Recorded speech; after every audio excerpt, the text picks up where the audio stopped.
you mentioned like, hey, my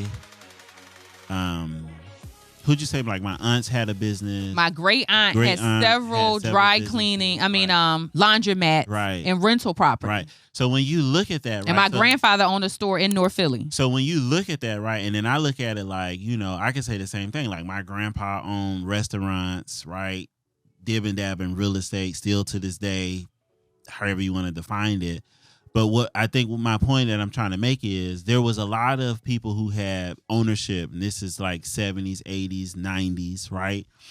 But I think it was a wave that because those people didn't understand or didn't have access to mentorship and development to grow and scale their business, that it shut down. It put people like our parents in a position to be like, listen, don't do that ownership stuff because such and such had a business and it failed. You need to go to college. You need to go to get we didn't have examples to see what that looked like, right? Because we talk about the system that allows you to do but so much, right? Having that cloud over you. If partially cloudy, all I could see was kind of right in front of me. So I know is I'm gonna start this business to feed my family. My grandfather had a store and he had employees, so he didn't have access to, well, what does a plan look like if I retire? Yeah. How do I keep this money, this engine, to help my generations and generations, right? And that's what I'm saying, like that. Like we talk about how policies are birthed. Like, so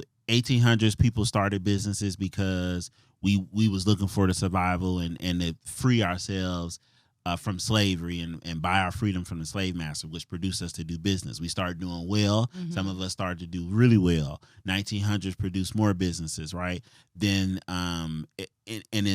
specifically Jim Crow said, hey, we only black on black, white on white to do business in that era. And I think that blood is still within us.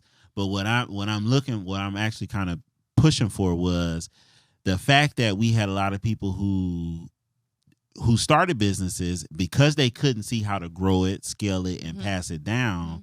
It almost looked as if they worked all day. They was always in the store. It was like business was had a negative connotation. For sure. So like our parents pushed you need to go to school, get a degree, and get a job, versus supporting people who looking to start their business. That's why you get a lot of people who like, no, I want to start a business. And what's the first thing everybody say? Your family ain't gonna support you. And I think that was birthed through that era of people just not knowing, not having mentors, not having the thing to figure it out. You know what I mean? But you have certain outliers like Reginald Lewis, who was a black lawyer that went private equity really in New York. Outliers like that's examples. And I don't think we kind of speak on those examples more than we speak on our failures. Yeah. You know what I mean? Which keeps us like, no, I'm going to just go to school. I'm going to and then we complain about stuff, which I feel like we have a right to say there's no jobs for black people. There's no jobs for this. But one of those things to solve that is to develop black businesses to be able to be in a position to hire. Like Ryan threw out a statistic that was crazy to me. It was like 97% of black businesses are like mom and pop. They don't even have employees. That's right. So whether or not I go to a HBCU or PWI, it don't really matter, because at the end of the, not that I'm saying that the don't misunderstand me, that HBCUs don't matter. Right, the outcome. What I'm saying is once you graduate, you got to go into the job market. Mm-hmm. And where are you going? You going down to the a white institution. You're going to corporate America, which is majority white than black. You're not looking to be hired by, ain't no black firm such and such is recruiting and bringing in people because the black businesses are not developing. For sure. So you got to look at that from that perspective. No, for sure. And I think, what you're saying is 100%. And I think, supporting businesses where we can is important. So I think if we go into the community and we talk about financial literacy and entrepreneurship and helping industries grow, I mean, from we talked about this, a couple episodes ago, how we need to be involved in every aspect to help push, different thought patterns and mindsets on how to grow business and really push us forward. You know what I mean? You don't know what you don't know, right? And so when I look back at my grandfather, what he wanted to do was he wanted to provide for his family, but he also wanted to be acknowledged, right? He wanted to move his family outside of the ghetto in a sense, right? Him and my grandmother was one of the first few black families that moved into a predominantly German neighborhood at the time, right? When it was mixing neighborhoods. Right. And so then they start moving out, Yeah. right? The white people start moving out, moving up into Chestnut Hill, Going moving further further away, right? So Cedric said, white people go to the moon, I'm coming to. right. So but that's that mindset of their ice is colder and not I'm gonna stay in my own neighborhood And develop it and build that up and bring industries together, because we were pit against each other. Yeah. So I'm already going, I want to be where they are because mine is not it. Yeah. Right. So that Willie Lynch thing is serious, right? It carries with us, because if he would have had a different mindset to say each one teach one, all of y'all in here, I got a store. I have some economic opportunity here. I'm going to own this building and buy it, and versus the next one next to that and the one next to that. Yeah. How can I create an industry? How can we all bring together and own this block? Yeah. Right? How do we do that? And so he didn't have the mindset or the vision, right? And not to his fault, but based on the conditioning that was around him for him to even think that way. It was like, don't think about the man to the left of you. Only think about yourself and look over here. Our neighborhoods are better. Our ice is colder. And so that's what you're obtaining. Right? That's what your vision is toward. You're really not thinking about your community. I don't think not everybody in its entirety, because I look at people in that generation, they all wanted to move out. Even as they had education, they had economic advancement, they wanted to remove themselves from the black community to something else they thought was greater and better, which was propaganded for them to think that way. You know? An era I was like young in that I feel like should come back in 2024 that was a little bit lost was like the Black Pride era. Like that, and that, what was that, the like 80s, 90s, where it was just like a heavy push on it was like Black Pride. Like, they had their pics and their fences. You know what I mean? Because they push like for you to just like, you are loved. Your curly, kinky hair is beautiful. You a God, right? The black man, black woman is God, right? It's power within us, right? And then it was reaching back, and when people were in that study that the nation talk, the teachings, the 5%, the Black Pride situation, they was studying, and they could pull out facts. They say we are great. We did this. We did that. And it's not enough of that. And when you look at like from generation to generation, when I think about like my grandparents on my mom and dad's side went through a lot. And it's like now that I'm questioning things that makes me have conversations with them, which makes them be forthcoming on like their past. For sure. It should really be the opposite, but that's that whole Willie Lynch situation.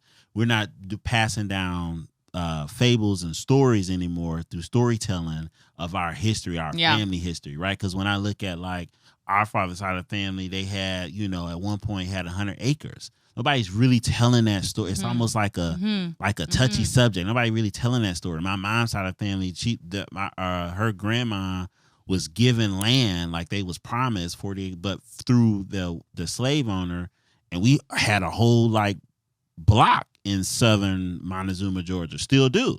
You know what I mean? We're on the left side over here. We go down there right now. My cousin's over here, the main house in this cul-de-sac and stuff. Yeah. But nobody's on that side still is telling that story on like, what was that like? I get that, great grandma cleaned after white people and stuff, but then how she get the land, and then nobody's telling that story about what we need to do to give you the pride to go back in there to keep it. That's why you can sell grandmama house today. Yep. You know what I mean? That's why you get rid of it, because you don't have nothing attaching you to it. Mm-hmm. And that's the mistake that the young and the old is missing out on. I'm not going to put it on one side, because we not curious to be even pushing to ask our grandparents, and they have the mindset like, listen, you got to soldier on, push on. I had to do it. You just what you going to do. Yeah. This, you going to figure it out. And we lost that connectivity to connect us to our community. For sure. And I think it's the lack of accountability. And I think when you want to move yourself forward economically, right? There's some things and mindsets you need to shake up, and there's some things you need to start doing, right? Yeah. Accountability and perseverance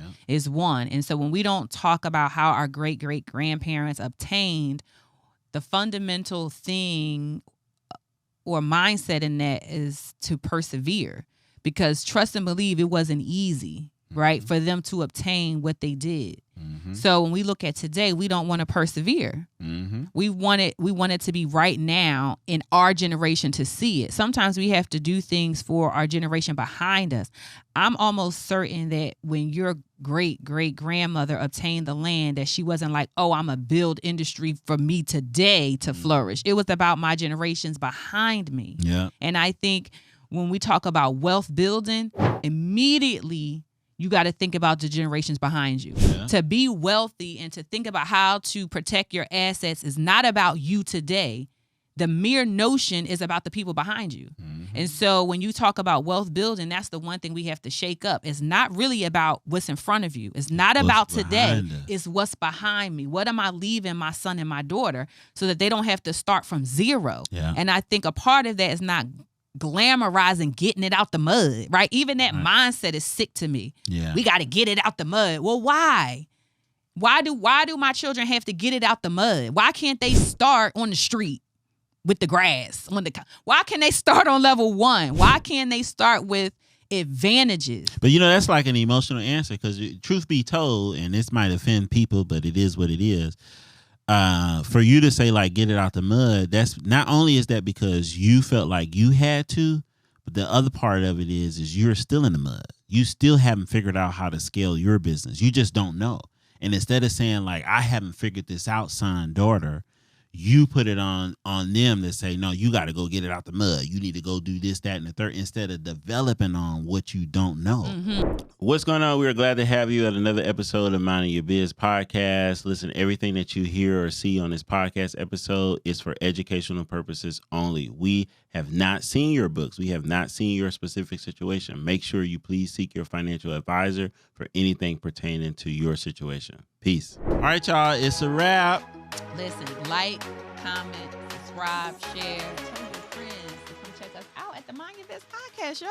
And we'll see y'all in another episode of Minding Your Biz. Peace.